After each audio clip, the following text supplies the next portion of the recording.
ಶ್ರೀ ಗುರುಭ್ಯೋ ನಮಃ.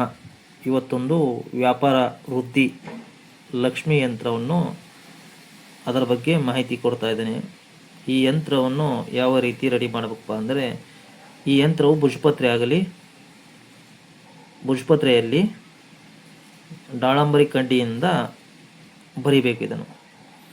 ಇದನ್ನು ಬರೆಯೋಕ್ಕೋಸ್ಕರ ವಸ್ತು ಏನು ಬೇಕಪ್ಪ ಅಂದರೆ, ಕೇಸರಿಯನ್ನು ಚೆನ್ನಾಗಿ ಅರಿದುಕೊಂಡು ಆ ಕೇಸರಿಯ ಮಸಿಯಿಂದ ಇದನ್ನು ದಾಳಂಬರಿ ಗಿಡದ ಕಡ್ಡಿಯಲ್ಲಿ ಎದ್ದಿ ಭುಜಪತ್ರೆಯಲ್ಲಿ ನಾನೀಗೇನು ವಿಡಿಯೋದಲ್ಲಿ ತೋರಿಸ್ತಾ ಇದ್ದೀನಲ್ಲ, ಇದೇ ರೀತಿ ಯಂತ್ರವನ್ನು ಬರೆಯಬೇಕು. ಯಂತ್ರ ಬರೆದ ನಂತರ ಈ ಯಂತ್ರವನ್ನು ಹೂವು, ಹಣ್ಣು, ಕಾಯಿ ಕರ್ಪೋದ್ರಿಂದ ಈ ಯಂತ್ರವು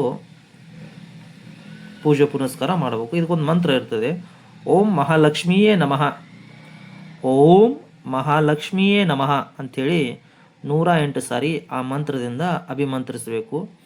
ಅಭಿಮಂತ್ರಿಸಿದ ನಂತರ ಈ ಯಂತ್ರವು ಅಂಗಡಿಯಲ್ಲಿ ಆಗಲಿ ಇಲ್ಲ ಆಟೋಮೊಬೈಲ್ಸ್ ಆಗಲಿ ಇತ್ಯಾದಿ ಯಾವ್ಯಾವ ಅಂಗಡಿಗಳಿರುತ್ತಲ್ಲ ಅದರ ಈ ಯಂತ್ರವನ್ನು ಆ ಅಂಗಡಿಯಲ್ಲಿ ಸ್ಥಾಪನೆ ಮಾಡಬೇಕು. ಸ್ಥಾಪನೆ ಮಾಡಿ ಈ ಯಂತ್ರಕ್ಕೆ ಧೂಪ, ಅಗರಬತ್ತಿ ಇತ್ಯಾದಿ ಪ್ರತಿನಿತ್ಯ ಮಾಡಿಕೊಂತ ಬಂದರೆ ಆ ಅಂಗಡಿಯಲ್ಲಿ ವ್ಯಾಪಾರ ವೃದ್ಧಿ ಹೆಚ್ಚಾಗುತ್ತದೆ. ಈ ಯಂತ್ರವು ದೀಪಾವಳಿ ರಾತ್ರಿ ದಿನವೇ ಬರೆಯಬೇಕು. ದೀಪಾವಳಿ ರಾತ್ರಿ ದಿನವೇ ಬರೆದರೆ ಅತ್ಯಂತ ಶುಭ ದಿನ ಇರುತ್ತದೆ. ಅತ್ಯಂತ ಲಕ್ಷ್ಮಿ ಪ್ರಾಪ್ತಿಯಾಗುವಂಥ ದಿನದಲ್ಲಿ ಬರೆದರೆ ತುಂಬ ಚೆನ್ನಾಗಿರುತ್ತದೆ. ಇದು ದೀಪಾವಳಿಯಲ್ಲಿ ಬರೆದರೆ ಭಾಳ ಅಡ್ಡಿ ಇಲ್ಲ.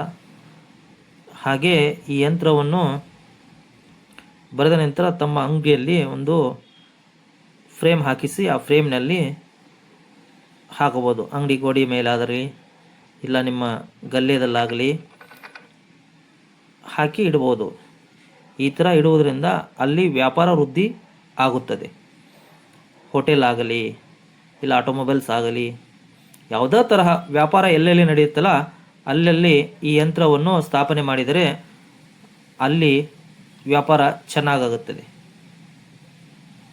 ಈ ವಿಡಿಯೋ ಇಷ್ಟವಾದಲ್ಲಿ ಲೈಕ್ ಮಾಡಿ, ಸಬ್ಸ್ಕ್ರೈಬ್ ಮಾಡಿ ಹಾಗೂ ಶೇರ್ ಮಾಡಿ. ಸಂಪೂರ್ಣವಾದ ವಿಡಿಯೋ ನೋಡಿ ಸಂಪೂರ್ಣವಾದ ಜ್ಞಾನ ಪಡೆಯಿರಿ. ಧನ್ಯವಾದಗಳು.